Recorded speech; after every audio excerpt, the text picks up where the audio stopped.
Tonight begins a new chapter for a rivalry so intense that it's written in the name itself. Silver versus gold, Outlaws versus westward expansion. It is the Dallas Cowboys and the San Francisco 49ers on Cowboys Pregame Live as we welcome you into the Star in Frisco and the Championship Plaza presented by Tostitos. And, of course, Cowboys Pregame Live presented by WinStar World Casino and Resort. We've got Barry Church, Nate Newton, and Isaiah Stanback. I'm Kyle Yeomans. Glad you're with us. Cowboys 49ers. It's a historic rivalry that, again, no surprise, these two teams are in lockstep once again. Each team the last couple of years has been a contender inside the NFC. Each year has been a contender in their own division, but this year a little banged up on both sides. Lockstep once again. Tonight, gentlemen, tonight is all about desperation. Yeah, without a doubt. I mean, when I look at this game going into prime time, I see two teams desperate for a victory. All right, I see the San Francisco 49ers. They cannot drop to 3-5 right now. They can't take another loss to an NFC opponent. And then you look at the Dallas Cowboys. They can't drop to 3-4. They got to stay within striking distance of the Philadelphia Eagles, who had a victory today to get to 5-2. So to me, I see two desperate teams hungry to get back on the football field and try to get a win, try to get some momentum for this latter half of this season. And you look at this team, you know, the Dallas Cowboys, there's a lot of chirping and around the edge, creativity, players' toughness, injuries, guys are being lazy. On the other end with the San Francisco 49ers, just about the players being missing. So, you know, they got to get back healthy. But us as a team, we have to be competitive. I'm talking about the Dallas Cowboys. We got to come out and play with everything they got. I see you speaking a little French today, huh? You see a little wee-wee? Okay, listen up. The Dallas Cowboys are playing for their identity right now, and so are the San Francisco 49ers. Obviously, we know what the 49ers have been the last three times we faced them since 2021.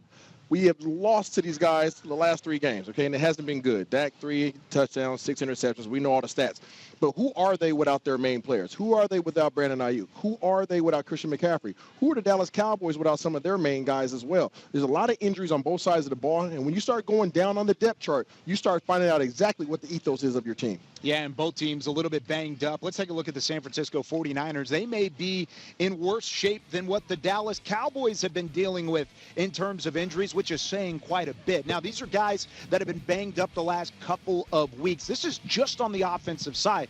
Christian McCaffrey, of course, he's missed every game this year because of that Achilles injury. He's out for the season. They've had Jordan Mason step up and away. Deebo Samuel, a couple positions down from that. He is available tonight. He had pneumonia symptoms, went to the hospital, and only played a couple of snaps in the last game before doing so. George Kittle, Deebo Samuel, both available, but Brandon Ayuk is not. Isaiah, when it comes to Brandon Ayuk, how impactful is that for the San Francisco offense and the fact that they don't have one of their top targets? Yeah, when you start talking about Brandon Ayuk and why they signed him to such a major contract, what was it, $30 million a year or something like that? Anyways, they gave the man the bag, and that expectation when he got the bag was to become the premier contributor offensively at the receiver position. They no longer have that. They also don't have Juwan Jennings. He's also going to be man down as well, I believe, most likely coming into this game. So you're missing two of your main guys. So when you miss that contribution from the outside, then obviously defensively, you can now focus your attention on two things, the running game, and you can focus your attention on Mr. George Kittle, which I know Big Nate Newton hates to see running down the middle with the ball. You know the amazing thing about this right here, this dude averaged over 17 yards a catch last year. I think the other year before that, 19 yards a catch. So he's taking the top. He's giving George Kittle that chance to work the middle of the field. He's giving Deebo Samuel the chance to swing out of the backfield or either do the jet sweeps, because you have to back up to respect this guy. With him gone, that's a big hand clap for the Cowboys.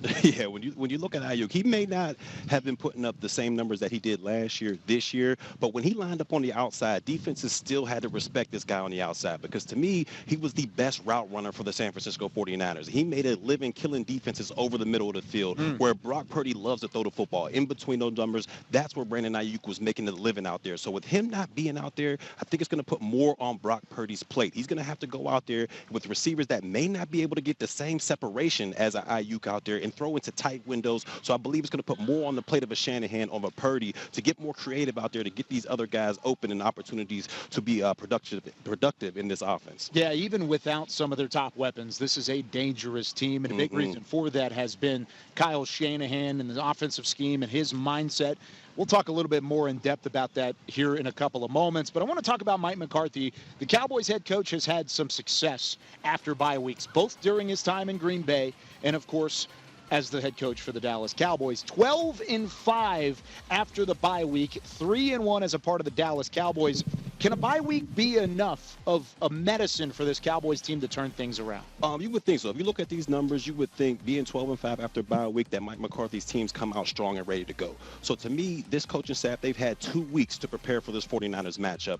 When this team comes out there, I need this offense and this defense for the Dallas Cowboys to come out with a lot of urgency. I need them to start fast and punch early, all right? They had opportunity for 2 weeks to go out there and prepare for the 49ers. I need to see some creativity on the offensive side of the football, especially once you get into the red zone. Right now, the Dallas Cowboys offense is ranked 31st in the National Football League in the red zone. We need to see them cash in those opportunities when they get down there. And defensively, I need Mike Zim to reach into that bag, all right? You've had 2 weeks to prepare for these guys. I need you to give some unscouted looks, something that the 49ers have not seen before, because if you give Shanahan and you give Purdy, the study guy before the test, they'll be able to pick this defense apart. Mike Zimmer and these guys, they got to get in their bag and show some unscouted looks to this 49ers offense. I think what Coach McCarthy does during that open week, man, he gets in there, he gets his cart, extra bed, whatever, and put it in that room, and he started breaking down not only his team and his players, he started breaking down the defense, the offense, what has been the tendencies of what's been happening. Then he come out after the bye week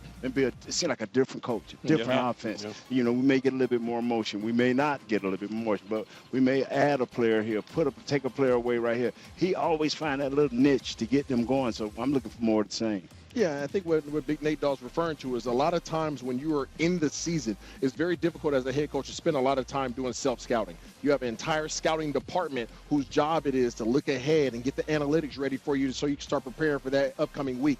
And as a coach, you might be able to go back and look at the game maybe one time, and then you got to get on to the next opponent. The thing about the bye week is it gives a coach an opportunity now to go back, self-analyze not only the players and critique what they're doing and their contributions, but also critique yourself. So it allows for you to become a better coach at this point of the season where you're coming out as a 500 team, and now hopefully you can go ahead and go out better for these next 11 games.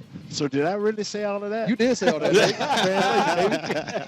Nate. Nate always says what is needed to be said whenever it comes to Mike McCarthy, the bye week, and the Dallas Cowboys. That's why we pay him the big bucks, the beach chair on the desk. That's right along his alley. Now, speaking of big bucks, there's a lot of emphasis and a lot of involved in terms of trying to turn this Dallas Cowboys team and this season around. Even at 3-3, though, this Cowboys team is not discouraged. Mike McCarthy spoke earlier in the week about how the locker room still bought in on all the goals that are still in front of them.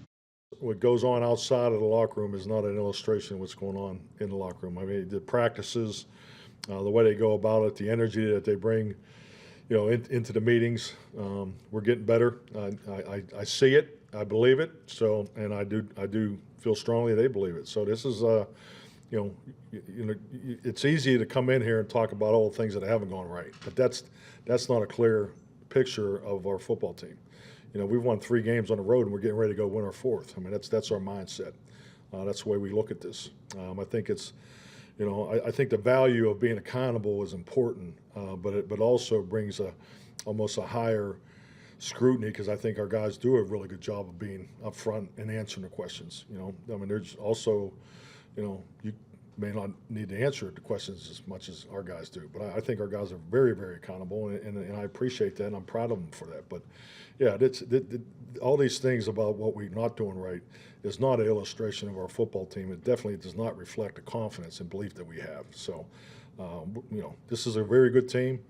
You know, it's tough to play out there in Sunday night football, so we're really looking forward to going and get this 4th win. The belief's still certainly there for the Dallas Cowboys. Mike McCarthy and company still believe in everything that they have in front of them. And in speaking on that, we've got a couple of things maneuvering in terms of personnel going into this matchup with the San Francisco 49ers. We go out live on the sideline in Santa Clara, California, as we check in with Nick Eatman. Nick, first off, what is the buzz about this team? Bye week in the rearview mirror, a chance to kind of take down the giant that has been the San Francisco 49ers, a real bugaboo for the Cowboys lately. Yeah, without a doubt. You kind of talked about all of the things that are kind of the storylines of this team right now. Coming off the bye week is always long anyways. It's 14 days since you played. It's been like 21 days since they played well. Obviously, they know what kind of game they're coming off of against Detroit. So you have that sitting, that taste in your mouth for 2 full weeks. So there's been just a lot to it. I heard you guys talking about Mike McCarthy and coming off the bye week and everything like that. They've got to come out and show that they're going to do something different, because what they've done, especially this last game, obviously didn't work. 49ers have been, a thorn in their side is actually an understatement. So the Cowboys, they're going to have to bring everything they have to win this game. Yes, the 49ers are banged up. The Cowboys are as well. But they're going to have to use that bye week to tweak some things that really are, been problems for this team. Speaking of doing something different, the Cowboys making a switch at the running back position, at least for this week, elevating Dalvin Cook from the practice squad, giving him some extra snaps. And in doing so, Rico Dowdle out with an illness. He'll be on the inactive list that we'll talk about here in a moment. But what kind of change does that give? What kind of jolt does that possibly give in terms of this Cowboys offense? Well, I think the Rico situation was obviously just a surprise, and you can see that by the fact that Deuce Vaughn is active for this game. So just more from a running back standpoint. But the plan all week long was to get Dalvin Cook a lot of reps and carries, and the jolt that you're talking about. The Cowboys are hopeful of that. Here's a 4-time Pro Bowler. Does he still run like a Pro Bowler? We'll find out. But they're last in the league in rushing. He's sitting in the practice squad. If not now, then when? And so I think that was kind of the point of let's see what he can do. Does he know the plays? One thing that I'm going to be looking at, Kyle, is how much before the snap does Dak have to move him around? That's when we'll find out just how much he understands the protections and all that. You'll see it a lot. Sometimes the quarterback will move him this side or talk to him, which is natural, but I wonder how often that has to happen. What do you expect about the guys up front blocking for Dalvin Cook and Deuce Vaughn and Ezekiel Elliott today? What's that offensive line going to look like after Tyler Guyton is back in the fold? Well, I think it'll look like, it has in the previous few weeks before Guyton's injury, but it has to be better cleaned up here and there, and that's all of them. That's not just the rookies, Guyton and Cooper Beebe. I think we all know Zack Martin's coming off one of his worst games ever that he's ever played. He talked about that, and he's got to get better because they lean in on him. If he struggles, they're all going to struggle. So obviously it had to get better from 1 to 5, the entire unit. It starts with Zack, but also all of the veterans and the rookies combined. Talking about the defensive side of the football now, it's kind of a good news, bad news situation. Eric Kendricks available, active, ready to go. How much are they going to utilize him today?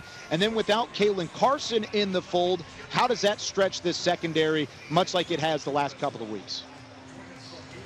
Yeah, I think that Oruwariye has played well at cornerback, considering all that he's been on the practice squad and all that, and he had to come in for a game. He's been better than Booth. I think he's actually played better than Kalen Carson as well. So when they're all healthy again, Carson, Bland, it'll be interesting to see just what they do there. But I think they're fine from that standpoint, especially this week with the 49ers, having a lot of injuries at receiver. I'm not saying that those guys can't make plays. They got some speed over there at the 49ers do. But still, I think the matchup-wise, I think the Cowboys should be okay. And then Eric Kendricks, he's their leading tackler. He's the heartbeat of that defense. They had to have him back. I know it's a big game for him, too. He was agreed to terms with the 49ers for a few days until they had a change of heart. So he obviously wants to play well in this game.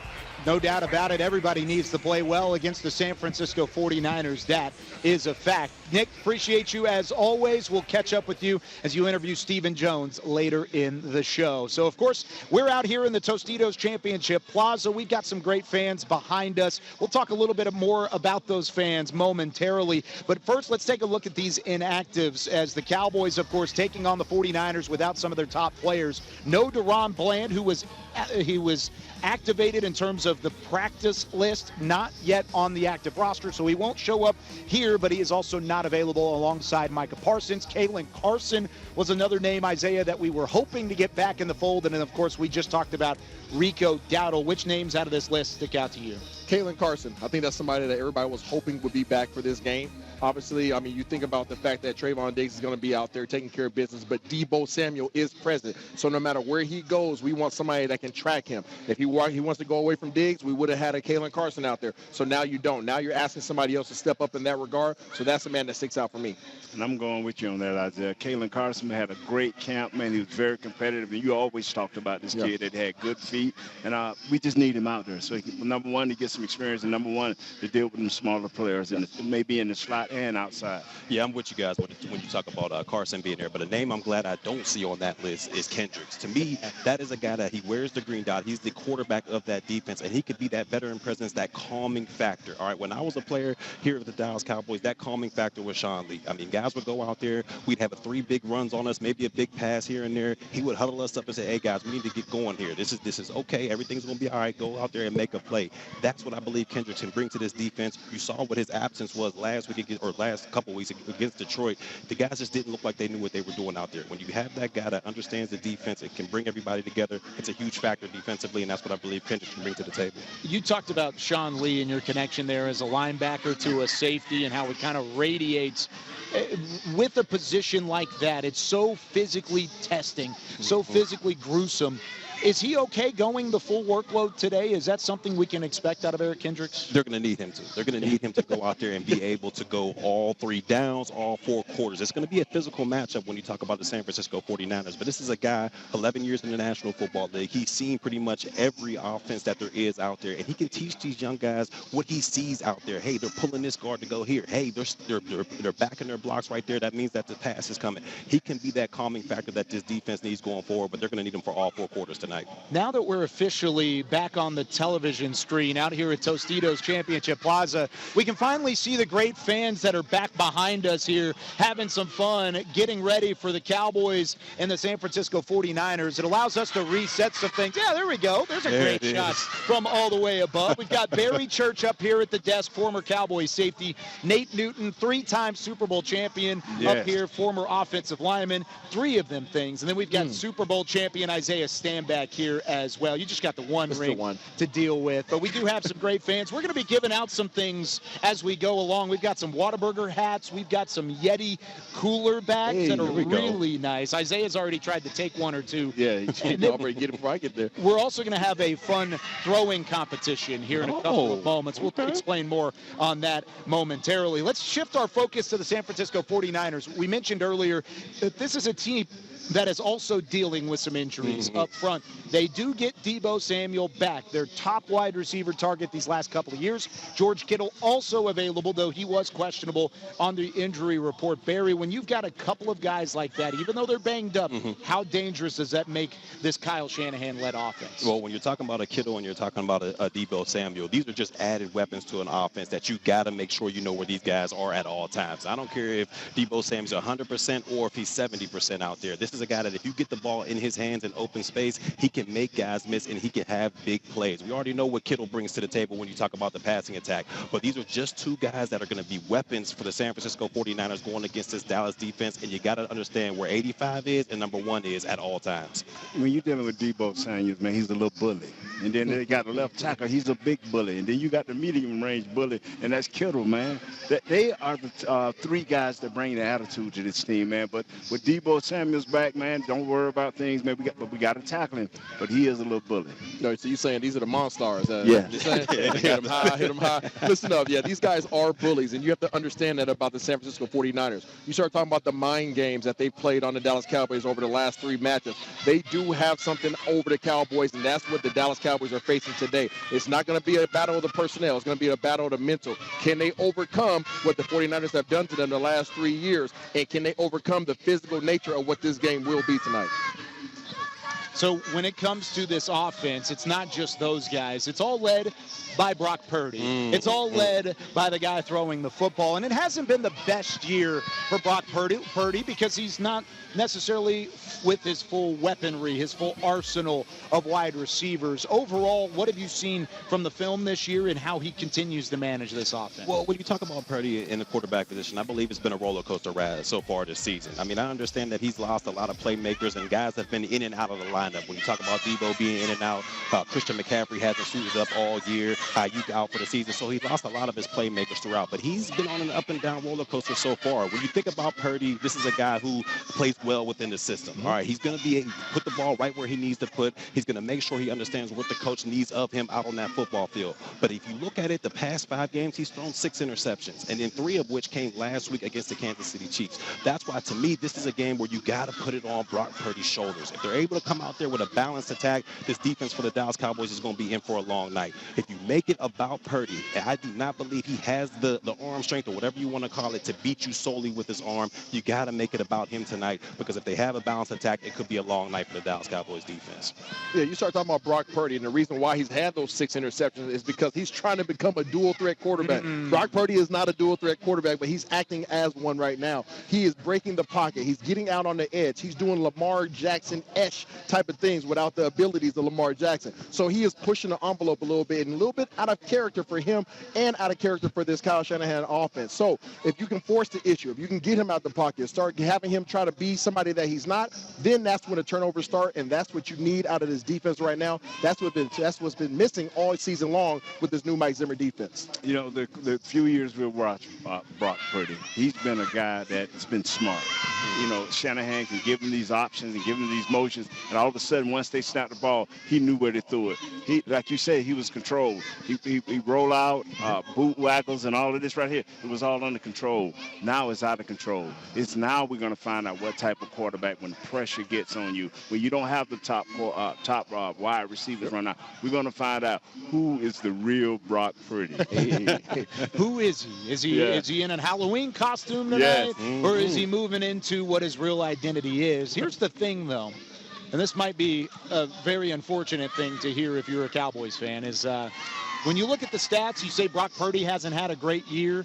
The stats are very similar to what Dak Prescott has put out here in 2024 overall. This is what he's also put out in terms of the matchup against the San Francisco 49ers over his last 3 chances. The yards per game, completion per game, touchdowns, interceptions, sacks, all of which are his worst against a single opponent. It has not been easy for Dak Prescott and company against the 49ers. Why is that? To me, what stats took out to me, other than the turnovers, were the 9 sacks. When I look at that, that's averaging 3 sacks a game against this 49ers defense. That means he's under pressure, all right? He's not cool, calm, and collected in that pocket, which we're used to seeing from a Dak Prescott. That's why in this game, it's got to be imperative that he gets some type of balance going so Dak Prescott can use that play action and he can have some time back there. This offensive line has got to play better, no doubt about it. But those 9 sacks in those 3 games, that can't cut it anymore. You can't have your quarterback back there panicking with guys coming into his face. What he has to do is have to have protection out there. He has to get cool, calm, and collected, and you got to be able to use that play action. If you're able to do that, that's when you get the best out of Dak Prescott. What those 9 sacks tell me is virtually the same thing. They ain't running the ball. They need to run the ball. First and second down has not been good to the Dallas Cowboys. You need to be in 3rd and 3 or less when you go up against a team like Trent. They have 18 sacks. They have 8 interceptions and 5 forced fumbles. You have to be good on 1st and 2nd down. That's what them 9 sacks That's what they tell you.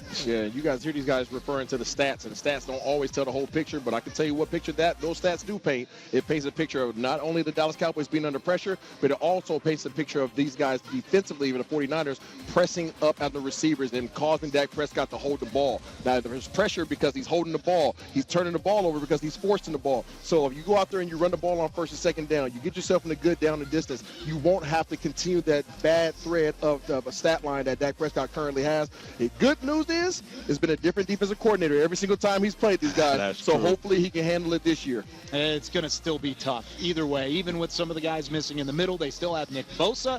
They still have an opportunity to go up against Fred Warner. No matter what, this defense is ready. Now, however, Dak Prescott is also ready and not trying to read into the haters too much. I mean, obviously, you go back and you look at those 6 weeks, and I guess you can say, you clean your house and you figure out, where you got what you've done wrong, what you need to get better, what haven't you done, and I would say it was great. Obviously, it was tough when you put those 6 games out there. Obviously, 3 wins, which is good, and the way that we've been playing, I guess you can say, and then obviously those 3 losses were tough, especially 2 of them. You know what I mean? Just completely lopsided. That. Yeah, we've got to do better playing complementary football. On offense, whether it's keeping the ball converting third downs to keep our defense off the field, starting faster, scoring touchdowns, the things all the stats say. And so then it was about, finding the solutions. And credit to the coaches, credit to every player, looking at themselves and figuring out where they can do better individually to help their units and ultimately the team. Dak, how would you assess how you played through the first 6 weeks? And do you feel like you need to do more, play better as you're coming off this bye? Yeah, I'd say do more. I'd say both. Yeah, I'd say both. I'd say I've played average, and average isn't good enough right now by any means. I mean, it's never been good enough for me, so I can't say that I've been happy or excited after any of these games that I've played. But understanding that there's more plays out there for me to make, whether it's in the design or not. I'm capable of it. Sometimes you get going early in the season and you want to feel, I guess you can say what you need to do in your team out that, I feel like I've got that great feel now, and I understand what I need to do more. It's not about playing perfect, which Calvin's alluded to, time or two, or Clarence, excuse me, whichever one said it. Yeah, it was you, Clarence. You said I need to play perfect.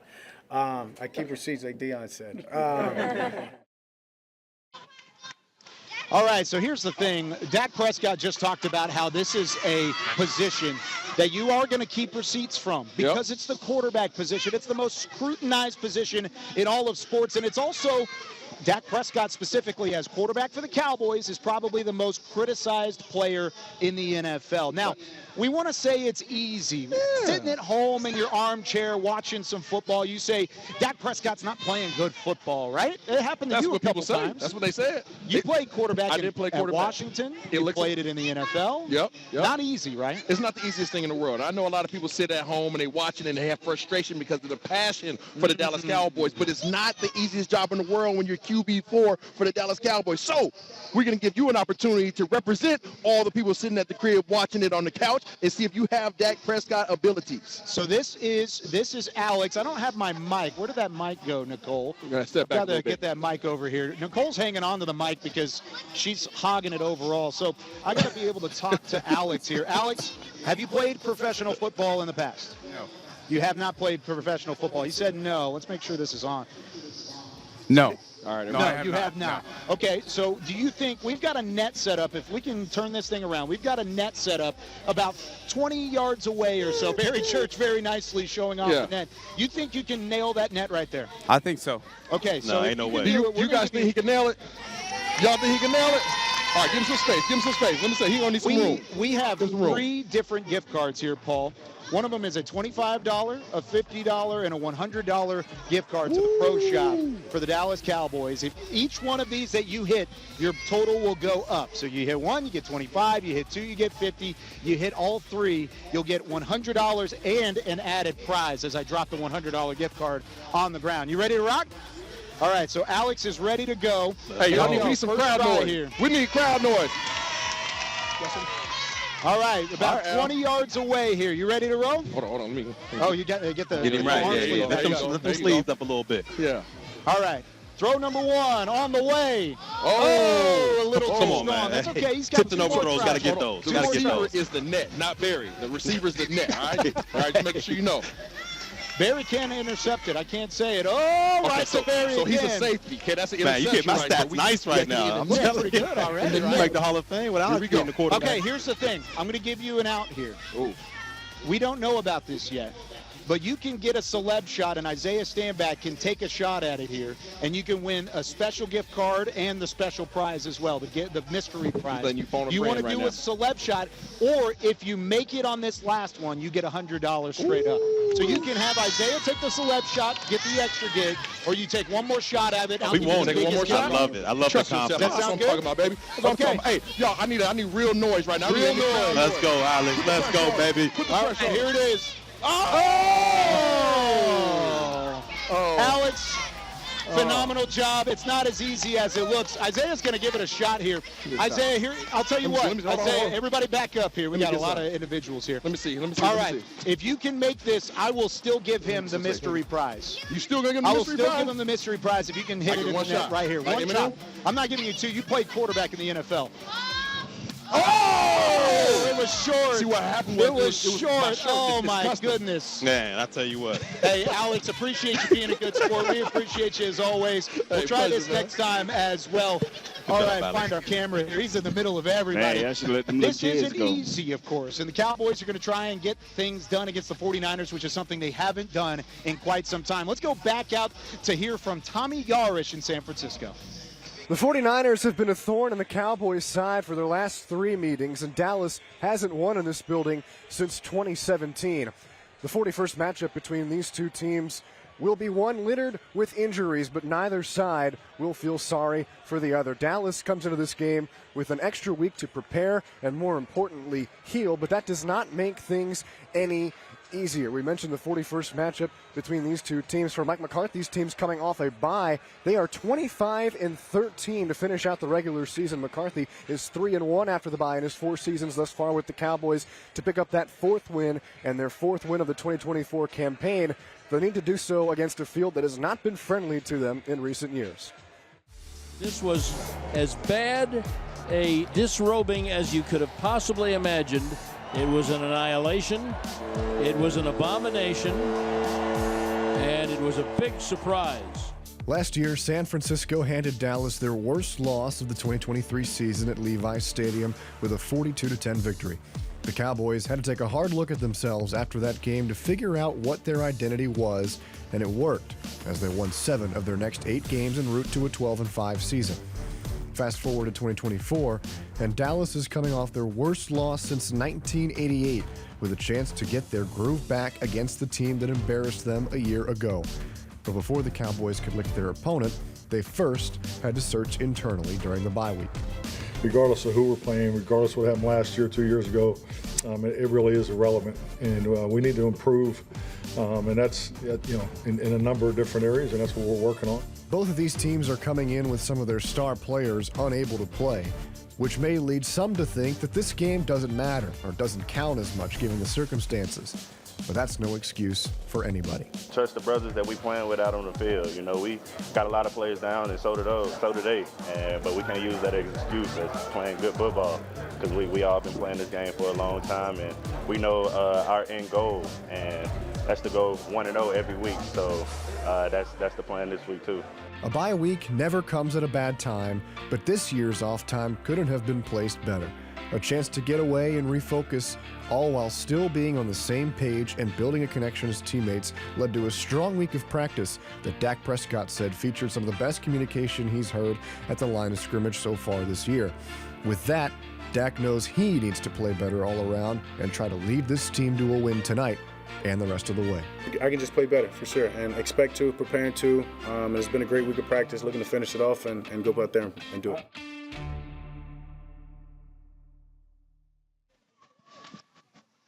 So again, back here at Tostitos Championship Plaza, we relied on Alex to give us some fun and give us some opportunity here. Yeah. It didn't necessarily work out, Isaiah. It didn't happen, man. See, what happened was on my throw, my boy Barry didn't get enough picks, right? You know what I'm saying? So I was trying to help him out, help the stats. You were trying to pad the stats. Oh, that's 3 interceptions right there. As a defender, tipping in a Hall of Famer. You got to get those, tipped and over those, right? I saw my opportunity, jumped on it. Saw the opportunity, didn't end up happening, but we welcome you back here at the Cowboys pregame live. Barry Church, Nate Newton, Isaiah Stanback. I'm Kyle Yeomans. The Cowboys have lost 3 straight games against the San Francisco 49ers. We just heard from Tommy about really the recent history pairing with the former history between these two. It's never an easy matchup, Barry. Why is this one different this time around? I believe the 49ers this time around, they're reeling. I mean, we just talked about the playmakers in and out of this lineup right now. They're on the ropes. And if you're ever going to beat a 49ers team, this is the time you have to do it. I mean, you can no longer be the punching bag for the San Francisco 49ers. You can no longer be the little brother to this team. There's a time when you got to stand up to the bully, and that's what this time is right now. When you look at this team defensively for the 49ers, they're not as great as they once were in the years past. Right now, when you talk about their defense in the red zone, they're ranked 22nd in the National Football League. Meaning you can punch the ball in on these guys. But whatever it happens out there on the football field, this team has got to stand up. They got to put the fight towards the bully, and I believe it starts here tonight in Santa Clara. You know, I don't want to make it simple, but for the last 2 or 3 years, the 49ers have played at least 7 to 8 extra games. And I'm talking about playoff games. They are physically beat up. They're mentally challenged because to go to go into a Super Bowl and have a short off season, and then to have the contract disputes that they had all during the off season, not being together as a team the way they normally would be. This is a hard year for them. And so when you play those extra games, you got all that extra notoriety. Everybody comes at you in a different way. And a lot of these young Cowboys and a lot of the veteran guys don't know the history of what has happened. So just go out and play. Yeah. Sometimes enough is enough. Right? You got punched in the mouth by the same team, you got the same bully on the schoolyard every single time you faced them over the past 3 years. Enough is enough, Dallas Cowboys. You were given a bye week leading up to it to help you prepare, help you try to get a little bit healthier, but come back now and face this bully with air in your chest and confidence in your heart. You're tired of these guys going out here and wiping it, coming out there like Nate always says, coming out the tunnel with the boombox. Trent Williams, Deebo Samuels, those same guys are going to be out there. Go out there, take these guys out so that you can stand on your own 2 feet and you can finish the season out. So you said it earlier, just off air a little bit. What happens when they walk out with the boombox today? Ooh, that's Nate's one. No, that was you that said it. Yeah, but I'm following Nate. Yeah, you know what? It's always a switch. Yeah, for everybody. For Mike Tyson, it was when they walked to the middle ring and they faced everybody talking about how they going, what they gonna do to Mike and all this right here. But Mike look at him and that thing clicked. That boom box on Trent Williams, that thing clicked from Deebo down to Brock Purdy, and it's just a different mindset because the way we looked at them when we played, we looked at the 49ers. We didn't have boom boxes. Jimmy didn't let us have that, but that's how we felt. We were the bullies for a long time. And you got to change that. You got to change it. You have an opportunity to do it tonight. What about George Kittle? You mentioned a lot of names there.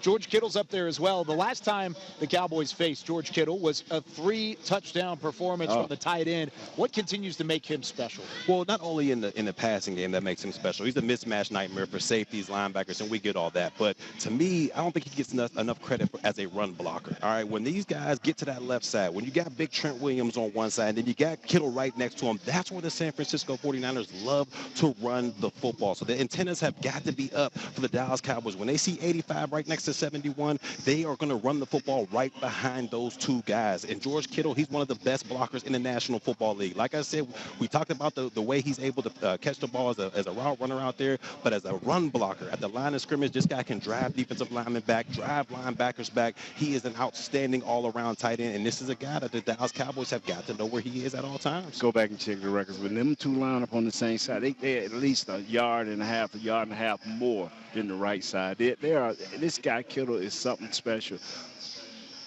What you have to do, no matter what, you got to put hands on him. Yeah. When he comes to the end of the line, I don't care if it's a run play, I don't care if it's a pass play. I learned it from Belichick. You put hands on him. You disrupt his routes. But you know what, man? He's the physical cat, and he is the hardest thing. I know he don't went to Brock Purdy and say, look here, man, I'm riding with you. When things get a little shaky, look for your boy. No, they went straight Bad Boys 4, ride together, die together. Huh? Kittle and Deebo, along with Trent Williams, these guys are the heartbeat of this offense. You want to talk about the physicality. You want to talk about the mentality and the approach to this offense. These are the three guys that make this thing go. Jordan Mason is he's just a product of what he came into. If you can get in these guys' face and you can match them up man to man and challenge them and don't allow life to be easy for them, you can have some success. But if you allow George Kittle to go out there and start eating and start being the wild man like he is on Con Air, if you allow Deebo Samuel to go out there and be the Deebo from Friday, if you allow these guys to be who they are, then you're going to have a long night. Not kicking down the door. Yeah, buddy. No. Not knocking on. My grandma gave me that. I'm going to just talk about it. I'm going to just talk about it. Yeah, we'll talk about that later. We can't talk about that in front of the guys.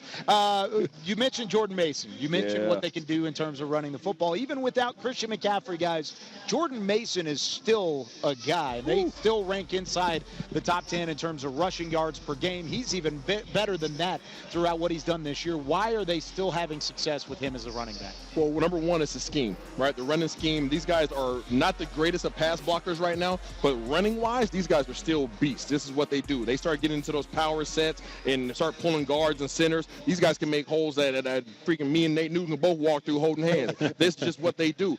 But when you start talking about his abilities, I don't care that he was undrafted. I don't care about where he came from, where he's at right now. He's the second best running back in the league. I'm going to say that again for the people in the back. Second best running back in the league behind Derrick Henry and ahead of Saquon Barkley. So when you start talking about the best running backs in the game, he's in that conversation right now based upon his stats. He's physical, he's fast, he has a great approach, and he can catch the ball out of the backfield. A lot of the same characteristics that C-Mac has, he has. Only difference is instead of trying to shake you or shake around you, he wants to run right over you. You can go out and get a great player that can do it all and shake you down, but you can also do like John Lynch and coaches done, the head coach for them. They look at players in college and say, he fits my scheme. I have something for him. And this guy's another one of Lynch deals. That's the general manager. He just special, man. I mean, he run behind his pads. He can run through you. He can run over you. And then all of a sudden, he can get by you. So this kid is an all-around player, physical runner. I mean, you guys pretty much said it all. I mean, this guy is an outstanding young running back. Reminds me a lot of Marshawn Lynch when he played for the Seattle Seahawks. I mean, that guy, he had a little bit of wiggle to him, but he wasn't trying to avoid contact at all. He could run straight through you. And that's the same thing I see out of young Mason out there. This is a guy that benefits from the scheme. And just like you said, the blocking up front with these guys, creating these holes that he can run through. That's why I believe it's imperative for this Dallas Cowboys defense. You got to win first and second down. You cannot have the San Francisco 49ers dealing with 3rd and 2s, 3rd and 3s, 3rd and 4s. Because all they're going to do is turn around and hand that ball off to Mason and convert the first down. What you got to do is force them to get into those 3rd and 8s, 3rd and 10s, and that puts the ball back in Brock Purdy's hand where I feel like you can have the advantage.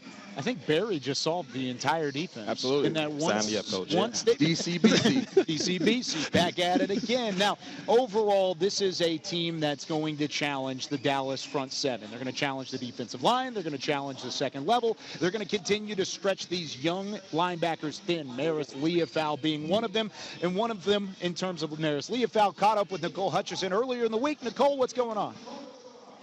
Kyle, you know, you hit it on the nail. I mean, everyone has to step up against the 49ers this week, which is why Mike McCarthy actually implemented those cross-the-hall meetings, which means a lot of the position groups got to hear how they can improve from a different set of ears. So, for example, the linebackers met with the running backs coach. The quarterbacks met with the secondaries coaches. So what does this do for the mindset of this team? Well, I spoke with Marist Liufau about it this week, and here's what he had to say.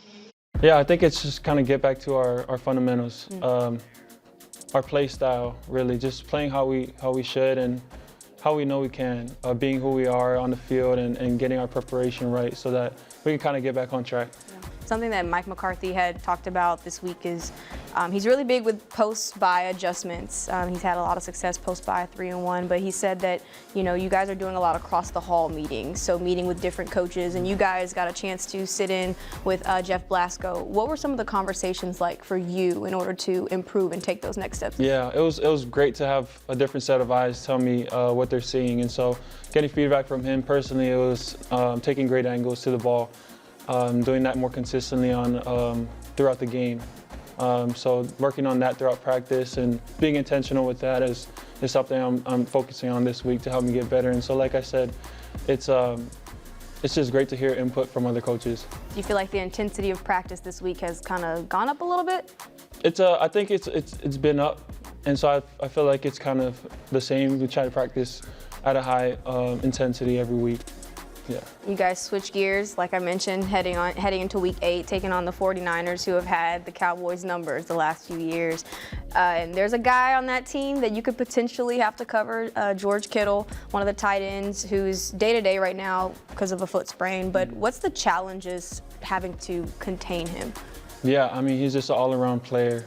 He's one of those guys who you got to look up for on the offense and be like, this guy can't beat us, and so we got to make the other guys beat us. He's one of those go-to guys we are definitely highlighting, and so we're doing different things on defense to be aware of him, know he's right. We know where he's at on the field at all times.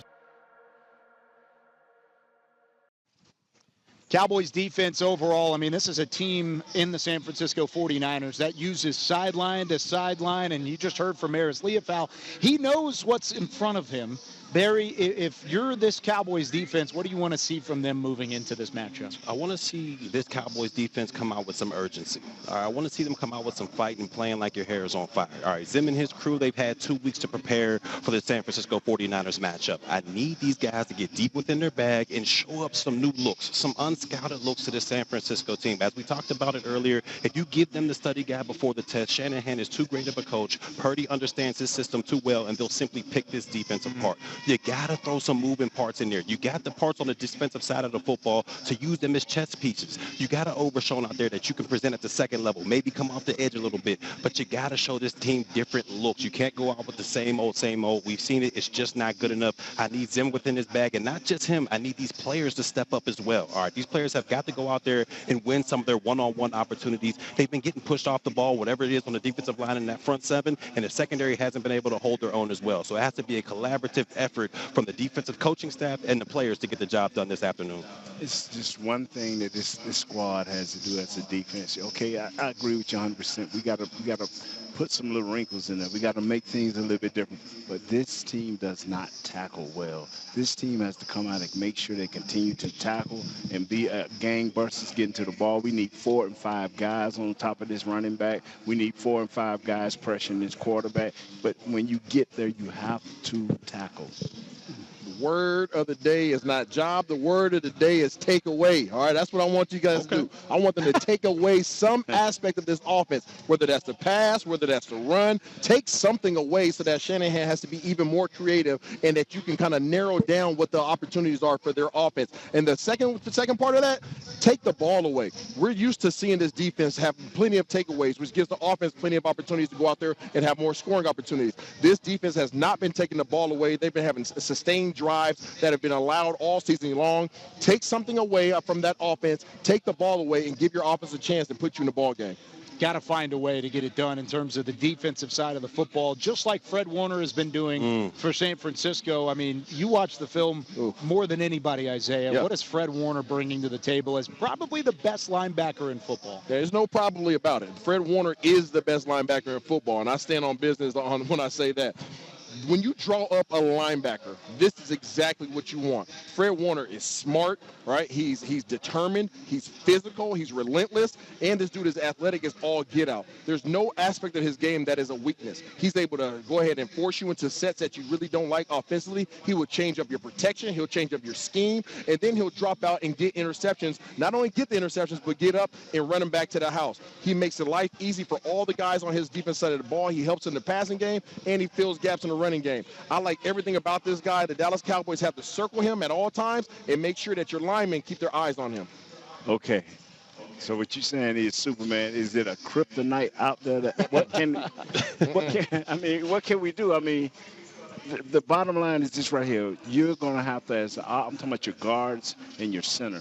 You're going to have to do a nice deuce block. That's on the guy. That's a 3 technique. That's over the guard. You got to have a nice deuce block. It's got to be perfect. You got to scoop up to Fred. You got to make Fred run the hump. That's every linebacker's nightmare when he have to run the hump. When he just can't come downhill.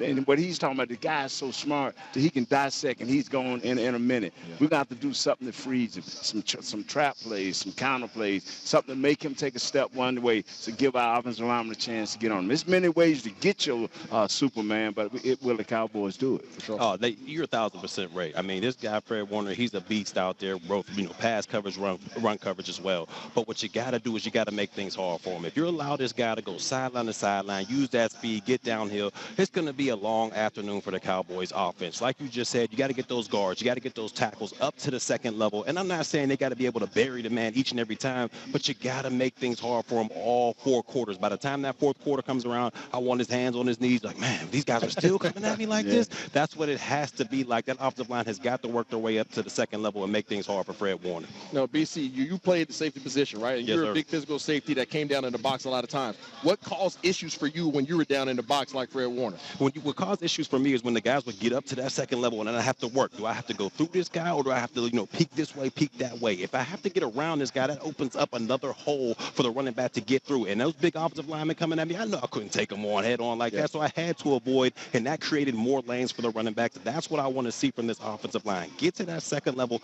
make him avoid. You just said it, Nate. He's not the biggest biggest physical guy out there. Make him avoid, open up them other lanes for the running back so they can get through, but you got to make things hard for him each and every down. Did you ever play with a guy like Nick Bosa? Like Nick Bosa? Yeah, a guy by the name of DeMarcus Ware. Yeah, he's pretty good, right? That was pretty good. So if you're comparing Nick Bosa and DeMarcus Ware, what kind of challenge does that present to this offensive line? Oh, the utmost challenge. I mean, still, Guyton, you got to get ready because this guy's going to be at you all 4 quarters. He's one of these guys that just has an unstoppable motor. No matter what it is, he does not take plays off. And there's going to be times when you got to get help from a tight end here and there. But like Nate said before, there's going to be times when you got to hold your own. You got to be out there, and you're an NFL player. You got to be able to hold your own sometimes. You're not going to be able to get help each and every down out there. Those guys have got to be ready for those opportunities. And when they do arise, be ready. Buckle your chin strap.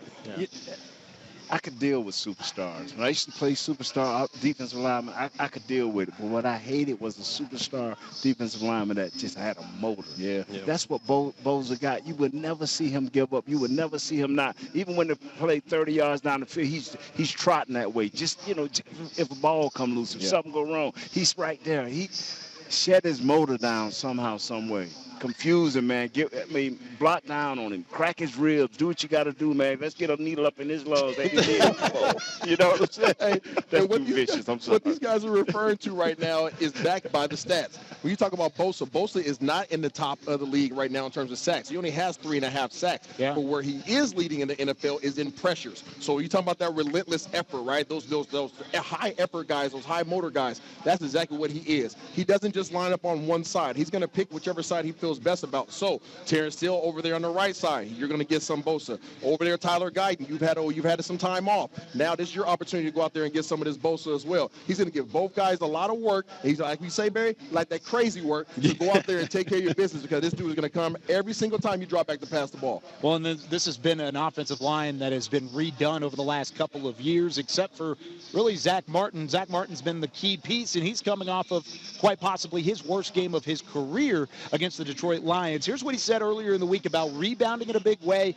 and, of course, the challenge that San Francisco faces. Yeah, I mean, he's a stud, right? I mean, he's an elite pass rusher in this league.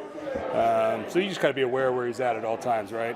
I don't think it's a secret. I think he knows every time he goes into a game, he's going to have some sort of second component coming at him, and he's a heck of a player. I think first and foremost is his motor.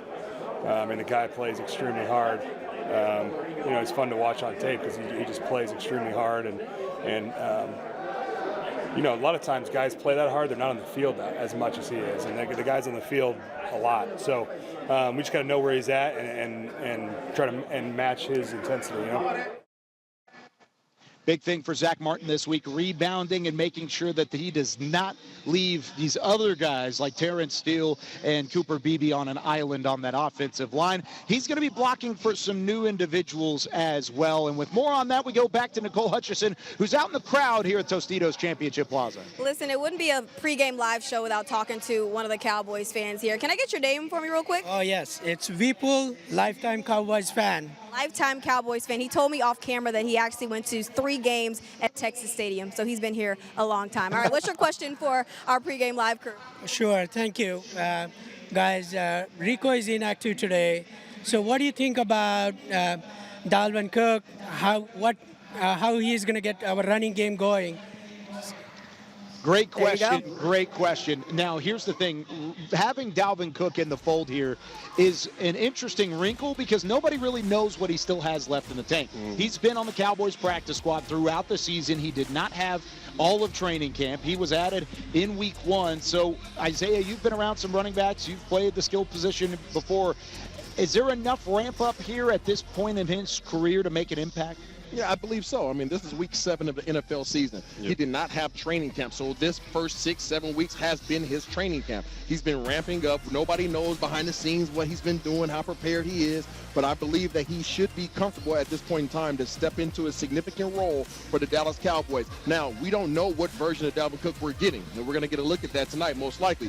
But if he is anything resembling what we've seen in the past from Dalvin Cook, he is one of the most respected, well-versed running backs in the game. He's going to bring an element of physicality. He's going to bring the versatility in terms of being able to catch the ball out the backfield, and hopefully he can protect the backside of Dak Prescott as well. He's been a solid running back over his career. Hopefully that continues here in Dallas. 15 touches, 7 passes, 8 runs, or you can switch it up. At this point, we don't care about the ramp up. If you elevated him, you play him. If this dude touched the ball less than 10 times, we could have just kept the other guy in there. Or we could go get the number 42. I don't want to forget. He's in there. Yeah, come on now. You don't play around. If you're going to elevate a veteran guy of this status, you got to find out what he can do and find out, and don't wait. The real question here is, can he do it? Can he bring that to the table based off of what you've seen? Like we've said, nobody has seen Dalvin Cook yet, so it's hard to really tell where he's been. But against some of the basically father time, has father time caught up to Dalvin Cook enough to where he does not have an impact today? He ain't played in 2 or 3 years. Yeah. Not consistently. So, like my man said, he's been off through training camp. He's been off for 7 weeks. He can give me 20 plays wide open. You know, Father Time ain't touched him like that. Now, he may not be that, you know, he may not be that 4-3 or 4-4 guy anymore. But we need that burst. We need something different. Yep. And if you bringing him up, you telling me that we're going to get something different. Yeah, and we do need to spark from this running game. And I don't need him to be 2018 Dalvin Cook or 2020 Dalvin Cook. I just need for him to make this running game respectable to where the front seven for the 49ers can't just drop back in coverage and make things murky for Dak Prescott. I need them to, when he gets that play action, for them to take a step forward. Say, hey, he might get the rock. He might be able to do a little damage, and that'll open up so much more windows for the quarterback when you talk about the play action game. So for me, I just need Dalvin Cook to go out there and make this running game respectable once again. Phenomenal question from the fans here out at Tostitos Championship Plaza. Now, that's not the only weapon the Cowboys need to step up in a big way today. CeeDee Lamb, of course, he is the favorite. He is wide receiver one of the best in the NFL. But in terms of his 2024 stats, it just hasn't necessarily taken off, especially in the efficiency game. These are all per game numbers except for the touchdown number, and he only has 2 this year. Now, after the bye week, there's an opportunity for him to take off. This is what happened last year after the bye week. Again, the Cowboys had a week 7 bye, just like they did this year. You talk about the efficiency, though. He was more efficient in the first 6 games of the season, but then the final games all the way through following the bye, it was a completely different animal. You talk about 11 touchdowns, Isaiah. How does CeeDee Lamb get back to that? Other guys playing complementary ball. This is a complementary game when you start talking about offense. This is not just a CeeDee Lamb show. CeeDee Lamb needs a running game. CeeDee Lamb needs Jake Ferguson. CeeDee Lamb needs a real number 2 receiver since Brandon Cooks has been out. You can't just do this by yourself. If Barry Church is out there playing safety, he's not respecting the other side right now. He's going to lean all his coverage over to CeeDee Lamb, which makes life difficult. So if there's no other threats offensively for the Dallas Cowboys, CeeDee Lamb can't be CeeDee Lamb. He's going to be just another guy out there. Did you say Jake Ferguson? Oh, Jake, that's your guy. I saw him on the milk cart the other day, man. Oh, yeah, man, looking for Jake. And I need at least 6 targets to Jake today, okay? Jake is the man. He's the guy that runs the seam. Dak has always thrown a nice seam route to his But what about end. CeeDee Lamb? Yeah, I know we're supposed to be talking about CeeDee Lamb, but it's the reason if they throw to Jake, CeeDee Lamb comes open. Tober becomes a better wide receiver. So I'm sorry, CeeDee, you the man, but Jake won't help.